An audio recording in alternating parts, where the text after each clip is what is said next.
दोस्त, आपने पिछले भाग में सुना था कि किस तरह से कौरव द्रुपद से हार के वापस आ गए और उसी द्रुपद को पांडवों ने बड़ी आसानी से बंदी बना दिया। लेकिन इसके आगे कथा आती है कि जब से पांडवों ने द्रुपद को हराया, तब से पूरे हस्तिनापुर में एक ही चर्चा होने लगी कि अगला राजा युधिष्ठिर को बनना चाहिए। जिस तरह से हम लोग रामायण में पढ़ते अयोध्या की जनता राम से प्रेम करती थी, ऐसे हस्तिनापुर के लोग युधिष्ठिर से प्रेम करते थे और सभी की यही इच्छा थी युधिष्ठिर राजा बने। और धीरे धीरे ये बात धृतराष्ट्र के कानों तक भी आई। धृतराष्ट्र ने कह दिया, यार हस्तिनापुर की जनता युधिष्ठिर को राजा बनाना चाहती है तो हमें कोई दिक्कत नहीं है, भीष्म पितामह या विदुर जी की जैसी सहमत हो वैसा किया जाए। लेकिन उसी समय धृतराष्ट्र से अकेले में उनका महामंत्री आकर के मिला और जिस तरह से मंथरा ने कैकेयी को भड़काया था, वैसे उस महामंत्री ने धृतराष्ट्र को भड़काना शुरू कर दिया। मंत्री धृतराष्ट्र से बोला, आप ये कैसा अनर्थ करने जा रहे हैं? दुर्योधन कितना बलशाली, पूरे हस्तिनापुर में कोई नहीं है और वो आपका अपना बेटा है। ऐसा ही अन्याय एक बार और हस्तिनापुर में किया गया था, आप सबसे बड़े थे, फिर भी राज्य पांडु को दिया गया था और आप वैसा ही अनर्थ आज करने जा रहे हो। राजा दुर्योधन को बनना चाहिए जो आपका अपना बेटा है और आप युधिष्ठिर को राज्य दे रहे हो। महामंत्री बोला, ये निश्चय है, जैसे ही पांडव राजा बने कौरवों को देश निकाला दे देंगे, उसके बाद आपका बुढ़ापा कैसा बीतेगा आप अच्छी तरीके से जानते हैं। धृतराष्ट्र को बात समझ में आई, लेकिन कर क्या सकते थे। और जब दुर्योधन को पता चला कि हस्तिनापुर में युधिष्ठिर को राजा बनाने की तैयारी चल रही है, वह तो बौखला गया, दौड़ा दौड़ा धृतराष्ट्र के पास पहुंचा कि मैं ये क्या सुन रहा हूँ, राज्य के सारे लोग, सभी लोग युधिष्ठिर को राजा बनाए दे रहे हैं। भीष्म पितामह को भी इस समय कोई दिक्कत नहीं है, वो भी तैयार है कि हाँ युधिष्ठिर को राजा बनना चाहिए।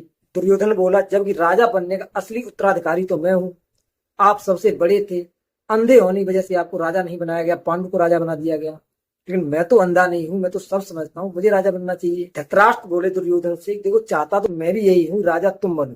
बोले, इस समय ऐसा चल रहा है, अगर मैंने युधिष्ठिर को हटा के तुम्हें राजा बना दिया तो जनता विद्रोह कर देगी।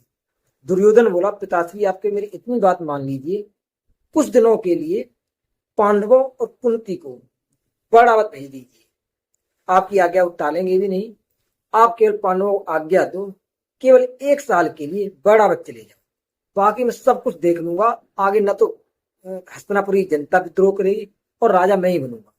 ऐसा ही हुआ। धृतराष्ट्र ने सभा बुलाई और सबसे कहा कि हमारी जो बड़ावत की जनता है वहां की देख रेख थोड़ी कम हो पाती है, तो हमारी इच्छा ये है पांडवों को 1 साल की बड़ावत भेज दिया जाए। युधिष्ठिर ने भी कहा, हमें कोई दिक्कत नहीं, 1 साल की बड़ावत चले जाते हैं। इधर पांडवों ने बड़ावत जाने की तैयारी शुरू कर दी। उधर दुष्ट दुर्योधन ने अपने विश्वास पात्र मंत्री पुरोचन को बुलाया और उससे कहा कि पांडव बड़ावत जाने वाले हैं, तू मेरा सबसे भरोसे का आदमी है, तू उनसे पहले वहां पे पहुंच और वहां पे ऐसे भवनों का निर्माण कर जो ज्वलनशील हो, जो राख और लकड़ी के बने हुए हो, जिसमें हल्की सी आग की चिंगारी लगे तो पूरा नगर जल करके राख हो जाए। और अगर ऐसा करने में तू कामयाब हो गया और पांडव उसमें जल करके मर गए तो मैं तुझे पश्चिम का आधा राज्य दे दूंगा। पुरोचन बड़ा खुश हुआ, पांडवों से पहले उस नगर में पहुंचा और वहां पर उसने ऐसे भवनों का निर्माण कराया जिसमें लाख और चर्बियों का इस्तेमाल करवाया, ऊपर से लकड़ी लगाएगी जिससे पता न चले। उसी नगर में पांडवों के लिए लच्छा गृह का निर्माण कराया जो पूरा ज्वलनशील सामग्री से बना हुआ था। इधर पुरोचन ने अपना काम कर दिया, इधर पांडवी बड़ावत के लिए निकले। हस्तिनापुर के सभी लोग उनको बाहर तक छोड़ने आए। लेकिन जब पांडव और कुंती बड़ावत जा रहे थे तो जो विदुर जी थे उनको कुछ सही नहीं लगा। वो समझ गए आखिर अचानक से धृतराष्ट्र के मन में ऐसा विचार क्यों आया कि बड़ावत भेजा जाए। तो विदुर जी युधिष्ठिर के पास आए। उन्होंने कहा कि भाई बहुत ही सावधानी से रहने की जरूरत है, क्योंकि मुझे दुष्ट दुर्योधन की नीयत सही नहीं लग रही है। वो पहले भी आपको मारने की कोशिश करता रहा है, हो सकता है इस बार भी उसकी कोई चाल हो। और युधिष्ठिर विदुर जी को आश्वासन देकर के चले, बड़ावत पहुंचे, वहां के लोग भी अगवानी करने के लिए आए। सब पुरोचन ने पांडवों को उसका जो महल बनाया था लच्छा गृह उसमें लेके गया। पुरोचन पांडवों से बोला, इन्हें आपके आने से पहले से सारी सुख सुविधाएं कर दी हैं जिससे आपको बिल्कुल दिक्कत ना हो। दूसरे दिन सभी भाई नगर घूमने को निकले। जब नगर घूम के वापस आए, लच्छा गृह में प्रवेश किया, तभी युधिष्ठिर को कुछ अलग तरह की गंध मालूम पड़ी। जब उन्होंने थोड़ी खोजबीन की तो उन्हें पता चला कि पूरा लच्छा गृह ज्वलनशील सामग्री का बना हुआ है। उन्होंने सभी पांडवों को बताया, ये ऐसा लच्छा गृह है, अगर हल्की सी आग पकड़ लेगी किसी तरह से तो कुछ ही देर में पूरा लच्छाग्रह जल करके भस्म हो जाएगा। पांडवों ने कहा कि अब मैं क्या करना चाहिए। उन्होंने कहा फिलहाल तो किसी को पता न चले, मुझे इस चीज का पता चल गया है। युधिष्ठिर बोले हमें विदुर जी ने पहले सावधान भी किया था, हमें एक काम करना चाहिए, कोई अनहोनी हो इससे पहले मुझे यहाँ से निकलने के लिए एक गुप्त सुरंग का निर्माण कर लेना चाहिए। तो उन्होंने लच्छाग्रह के अंदर एक सुरंग खोदने का काम शुरू कर दिया। अब पांडव रात में सुरंग खोदते और दिन में पूरे वैणावत के जंगलों का भ्रमण करते, रास्ते ढूंढते कि किस तरह से गुप्त रास्तों से बाहर निकल सकते हैं। धीरे धीरे सुरंग बनकर के तैयार हो गई। धीरे धीरे पांडवों को 1 साल का समय बीत गया। अब पुरोचन को लगा कि पांडव यहाँ पे आराम से रहने लगे हैं, अब इन्हें किसी भी खतरे का एहसास नहीं है।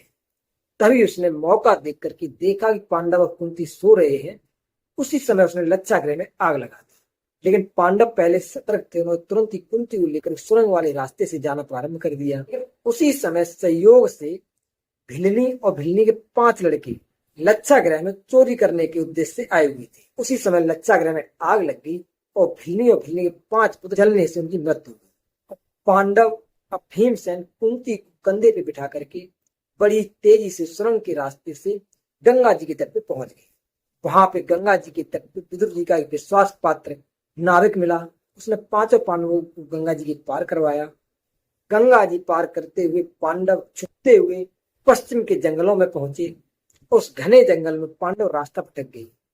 सभी पांडवों का भूख और प्यास से बुरा हाल हो रहा। कुंती बोली अब मुझसे एक कदम भी आगे नहीं बढ़ा जाता, मुझे बहुत तेज प्यास लग रही, पहले आप लोग पानी की व्यवस्था करो। भीमसेन ने उस घने जंगल में एक सही जगह देख करके सभी भाइयों को बिठाया। कही आप लोग यहाँ पे बैठो, तब तक हम पानी व्यवस्था करते हैं।